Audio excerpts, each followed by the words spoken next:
எல்லாரும் ரெடியா அடுத்த ஸ்டோரிக்கு? 90s மாப்பிள்ளை எப்படி வேணும்னு கேட்டால் இவர் மாதிரி தான் வேணும்னு கேட்பாங்க. அவர் தாங்க நம்ம ஹீரோ. நம்ம ஹேண்ட்ஸம் ஹீரோ ரிஷிக்கு அம்மா ஒரு அழகான தமிழ் பொண்ணை தேடுறாங்க.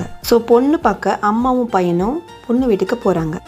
எப்பவும் போல் பஜ்ஜி டீ காஃபி எல்லாம் சாப்பிட்டுட்டு பொண்ணுக்காக வெயிட் பண்ணுறாங்க நம்ம ரிஷி. பொண்ணு வந்தாச்சு. ஆனால் பொண்ணுக்கு இந்த கல்யாணத்தில் இஷ்டம் இல்லை. அவங்க வேற ஒருத்தர் லவ் பண்ணி கல்யாணம் பண்ண ஆசைப்படுறாங்க. ஸோ இதை மாப்பிள்ளை கிட்ட சொல்லலான்னு ட்ரை பண்ணுறாங்க. பொண்ணுக்கு ஒரு அழகான தங்கச்சி அக்காவோட கல்யாணத்தில் ரொம்ப ஆசையாக வெயிட் பண்ணிகிட்ருக்காங்க. ஸோ பொண்ணுக்கு இந்த கல்யாணத்தில் இஷ்டம் இல்லை. ஸோ இதை நல்ல விதமாக மாப்பிள்ளை எடுத்து சொல்ல ட்ரை பண்ணி தங்கச்சியை கல்யாணம் பண்ணிக்க முடிவு. தங்கையோட பேர் ரோஜா. ரோஜாவுக்கு ரொம்ப ஷாக்கு. பேரண்ட்ஸோட கம்பல்ஷனால் கல்யாணம் பண்ண ரோஜாவும் ரிஷியும் சேர்ந்து வாழ்ந்தாங்களா இல்லை வேண்டான்னு பிரிஞ்சு போயிட்டாங்களா? இதுதான் கதை. ஸோ ஃபுல் ஸ்டோரி பார்க்க கீழே டிஸ்கிரிப்ஷன் லிங்க் கொடுத்துருக்கேன்.